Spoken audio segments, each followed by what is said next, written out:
அனைவருக்கும் வணக்கம். Welcome to டிஜி சேவை. இன்னைக்கு இந்த வீடியோவில் ஒரு சூப்பரான ஜாப் நோட்டிஃபிகேஷன் பற்றி தான் பார்க்க போகிறோம். நம்மளுடைய ரிசர்வ் பேங்க் ஆஃப் இந்தியா ஒரு ஜாப் ரிலீஸ் பண்ணியிருக்காங்க. அதாவது ஆஃபீஸ் அட்டெண்டன்ட் பொசிஷனுக்கு வந்து ரிலீஸ் பண்ணியிருக்காங்க. மொத்தம் 572 ஓப்பனிங் இருக்குது. இதுக்கான அப்ளை பண்ணுறதுக்கு லாஸ்ட் டேட்டு எப்போ அப்படின்னு சொல்லிட்டு பார்த்தீங்கன்னாக்கா 4/2/2026. இதுக்கு எஜுகேஷன் குவாலிஃபிகேஷன் 10th படிச்சிருந்தா போதும். இதுக்கு வந்து கிராஜுவேட்ஸ் கண்டிப்பாக அப்ளை பண்ண முடியாது. இதோடைய சேலரி எவ்வளோலேருந்து ஸ்டார்ட் ஆகும் அப்படின்னு சொல்லிட்டு பார்த்தீங்கன்னாக்கா 45,000 ஸ்டார்ட் ஆகுன்ற மாதிரி சொல்லியிருக்காங்க. இதோடைய எக்ஸாம் வந்து ஆன்லைன் மோடில் தான் கண்டக்ட் பண்ணுவாங்க.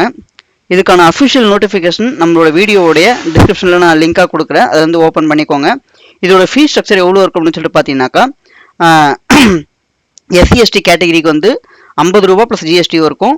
அதேமாரி ஜென்ரல் ஓபிசி கேட்டகரிக்கு வந்து பார்த்தீங்கன்னாக்கா 450 ப்ளஸ் ஜிஎஸ்டி வரும். ஆல்ரெடி ஏதாச்சும் ஒரு பேங்க்கில் ஸ்டாஃபாக இருந்தாங்கன்னா அவங்களுக்கு ஃபீஸ் எதுவும் கிடையாது. சரிங்களா? ஸோ இதோட ஏஜ் லிமிட் எவ்வளோ இருக்கும் அப்படின்னு சொல்லி பார்த்தீங்கன்னாக்கா 18 வயசு வந்து 25 வயசு இருக்கிறவங்க இந்த ஜாபுக்கு அப்ளை பண்ணலாம்.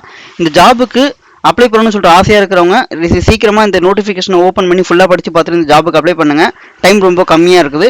இந்த ஜாப் அப்ளை பண்ணுறதுக்கு உங்களுக்கு ஏதாச்சும் சப்போர்ட் வேணும் அப்படின்னு சொல்லிட்டு ஆசைப்பட்டீங்கன்னா நம்மளுடைய ஸ்க்ரீனில் தெரியுற இந்த நம்பரை காண்டாக்ட் பண்ணுங்கள். நாங்களே உங்களுக்கு காண்டாக்ட் பண்ணி லோ பட்ஜெட்டில் உங்களுக்கு இந்த ஜாபுக்கு அப்ளை பண்ணி கொடுப்போம். நன்றி, தேங்க்யூ. இந்த வீடியோ பிடிச்சிருந்ததுன்னா லைக் பண்ணுங்கள், கமெண்ட் பண்ணுங்கள், ஷேர் பண்ணுங்கள்.